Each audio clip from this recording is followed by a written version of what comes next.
Hello and welcome everyone to another interview with another amazing animal advocate who is supporting guardians and their animals to live a more happy and balanced life. And today my guest is Kirsty McIvor, a holistic health practitioner and founder of the Hedgerow Healing, and is dedicated to enhancing animal well-being through holistic therapies. Since 2018, Kirsty has been on a mission to ease stress and to support animals and their guardians by offering species-wide therapies. And Kirsty's holistic approach is grounded in valuing every being and addresses the challenges of modern-day life. Recognizing the role of self-care for guardians, Kirsty has explored the therapeutic realm of coloring. Her creations include mindfulness coloring books, which empower animal guardians. In her debut work, Wild Wisdom, Coloring Animal Mandalas for Mindfulness, Kirsty's intricate mandalas envelope readers in a soothing coloring experience. And this practice aids in stress-free reduction while activating the brain centers for relaxation and mood enhancement. Kirsty's dedication to animal and guardian well-being is reflected in her innovative self-care strategies. And through coloring, readers nurture their health and enhance their ability to care for their animal friends. Wild Wisdom stands as a foundation for Kirsty's expanding collection of mindfulness coloring resources. So hello and welcome, Kirsty. It's lovely to have you with me, and I'm really, really excited to hear about your new book titled Wild Wisdom, Coloring Animal Mandalas for Mindfulness. So I found this book the other day when I was scrolling through Facebook, and I saw it, and I saw that you'd put it online or whatever. And I thought, wow, what an amazing idea. Some of my favorite things, combining animals, plants, and mindfulness and coloring in. So, wow, what a brilliant concept. Can you tell me a little bit first about yourself? And then secondly, how did you come about this book? Oh, thank you so much. For the last, probably since 2018, I've been studying various holistic modalities for animals. And then in the last, I would say, year and a half or so, through studying, it became really apparent to me this symbiotic relationship that we have with our animals. So when we're stressed, they pick up on that. When they're stressed, it then affects us. And so I've been working as a holistic animal health practitioner, and it's wonderful to be able to support the animals with the botanical self-selection. But I always felt like there was the missing element of being able to help the guardian in a not in an intrusive like therapy way of like talking to them about their problems, because like a lot of people don't want to go into that. They just want you to help their animal, which is totally fine. And it brought me back to thinking about what I find helpful when I'm stressed, because I've never been very good at meditation. I find it very hard to visualize things, and then my thoughts end up wandering off, and then I feel like I didn't do it well and stuff like that. But I've always really liked art and being creative, and I found that the one time that my mind would actually be present is when I'm coloring things in, picking colors, focusing on the lines. And so I was like, how can I combine that with like the other work that I do? So I decided to create a coloring book, and it's inspired by animals because that's what my life is about. So there's 50 different images of different animals with a mandala pattern, and each animal species has their own little quote underneath. So it will be a mindfulness quote that relates to the characteristics that that animal has. Mm-hmm. So that's why the wild wisdom, it takes on the things that we can learn from animals, because they have such an incredible way of being present that we've really lost the ability to do. and it just comes so naturally to them. And so I thought by having that specific quote with the picture while you're colouring in, you can have that in mind. And it's just, I wanted to create it, and then I could use it for myself, and like offer it to other people who I might come across through my work, just as a way to support to support them, because it's personally other self-care things. I often find that I don't do them because I feel guilty about doing them, or like I can't find the time or something like that.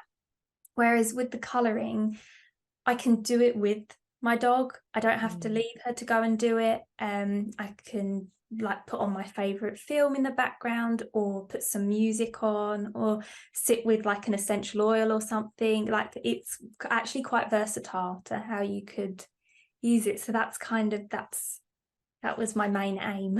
Yeah, beautiful. I just love it. So I love that idea that you've actually, as you said, it's a page with an animal with a different mandala pattern that you color in, and then a little quote to either contemplate on, or as you say, just focus your intention on perhaps, or something like that. So can you give us an example of one specific animal and a quote that you've given, and why you've chosen that quote for that animal? So I have an example. Oh, good. So this one, I have coloured it in, but this Oh, little, wow, it's beautiful. and the quote is, "Be like a parrot, living in colourful mindfulness, seeking positive and uplifting thoughts." And then I just find some other ones. So here we have a giraffe. Oh, wow. It's beautiful. And the quote is, "Be like a giraffe, elevating your awareness to new heights, gaining a fresh perspective with each mindful gaze." So they're just kind of Lovely. simple little things that can relate. They're quite open, so you can relate them to your own life. Then they're not so specific, but yeah. Beautiful. I love that. It's almost, what came to mind was sort of the oracle cards that you have where you pick an animal card. But imagine you could do that with your book, sort of just have an intention and open up on a specific page and say, what's my message from which animal today? And then spend some time with that message and coloring in. Yeah, and Love I've that. also put like, so the page behind each picture is blank. So whether you want to paint and it might seep through or something like that, so the image on the other, there isn't an image on the other side that could get ruined. But people, if they're colouring and they get some messages through, or things like, they can write that down on like around the image, on the back of the image, like they can add their own little quotes that come through as well, so it That's really personalize wonderful. it. Yeah, I love that. I love that. Love that. So as you say, things are coming through, just capture those and you can write them down, Yeah, and either make it part of the image, part of the artwork itself. Oh, that's yeah, lovely. Really, such a lovely idea. So I'm looking forward to receiving my copy. I've ordered it on Amazon. I was hoping for it to arrive today, but sadly not yet.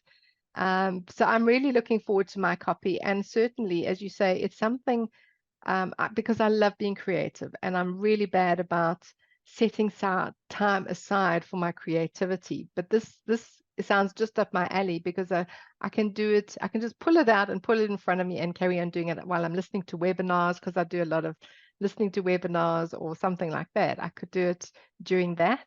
Or just in bed with a cup of tea or something like that. It sounds like a yeah, wonderful idea. exactly, because I love coloring and painting, but I Mhm. find with the painting, if I'm like, oh, I finally find some time to set aside, and then I'm like, okay, yeah, I can do it. But then I'm like, oh, now I'm gonna have to clear it all up again, and then it becomes a chore. Whereas with the colouring, like, you can just like have the book on the sofa with your little pencil case, and you can just have a, like, you don't have to like finish one picture all in one time. Like, you can just build on it over time, Yes, and yes, yeah. yes. So, like you said, one of the processes is choosing colors. And I think there can even be a little lesson and a little something in that, choosing colors. So, how do you find that you choose your colors? for a specific thing? Do you do it intuitively or just on the fly, or what do you do? So that's a really interesting question. So for me personally, I tend to look up the images online of the species. So Mm-hmm. for example, the parrot. So I'd find a particular type of parrot, and the particular type of image had lots of reds, orange, yellows, and blues. Mm-hmm. So those were the colors that I wanted to go for. So then I picked out different shades of those colors. Mm-hmm. Mm-hmm.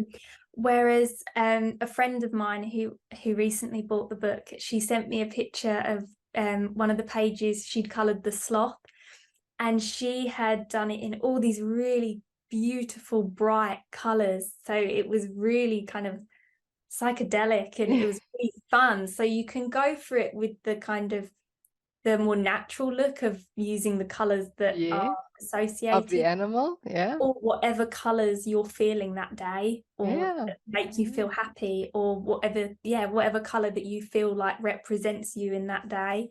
And then just using different shades of it. So yeah. Yeah, I can imagine that. And so I can imagine that each one probably looks so different once it's finished, because it is so unique and so individual. So I think Yeah. you should start a you should start a collection page of all the pictures, people sending in their pictures of their Yeah. specific pages that they've done, something like that. Yeah, I'm hoping to do that. And I also thought about possibly making a little like sped up video of Mm-hmm. me colouring in one of the pages, or a few of the Yes. different pages, Yes. maybe different styles to like give some people like, That's a beautiful idea, because I've watched plenty of art videos like that. Do you know what I mean? Where you watch them from start to finish, complete the piece. And they, mm, as you say, they've sort of sped it up a little bit. And again, these are the colors that I've chosen, etc. And then boom, off you go. yeah, So I yeah, what find a that great idea. relaxing watching those as Yeah, well. Yeah, and yeah, there's some nice music over the top of it, and you're like, yeah. oh. Yeah, what a beautiful, beautiful tool. So thank you very much, Kirsty, for creating it. I'm so glad that I just happened to come across it. And I look forward to receiving mine, and I will certainly be sending you a picture of one of my one of the ones I Oh, decide. And we're going on a camping trip in a couple of weeks' time, so I'm certainly going to be taking mine with me, and my pencils, my colored pencils, to oh. enjoy. So lastly, Kirsty, where can people get hold of your book? I will put the links below, but if you can just give us a shout out where best to find you and to find the book. Yes, so you can find the book if you go onto my website, which is hedgerowhealing.co.uk. There's a little tab that says complementary therapies, and if you scroll to the bottom, there's self-care for guardians, and if you click on that, there's a whole page about the book and a link to where to buy it. Brilliant. Love it. And such an important thing, as you say, self-care for guardians, and especially for those who are dealing with animals who are sensitive or are ailing in some way or something. Even more so important that we need that to take that time out so that we can fill up our own energy tanks, and we can come back to that place of balance, and yeah, clear all those thoughts around worry thoughts, etc. So what a beautiful idea, what a beautiful creation. Thank you for doing this, Kirsty. And I'm thrilled that I found you after a long time of not seeing you.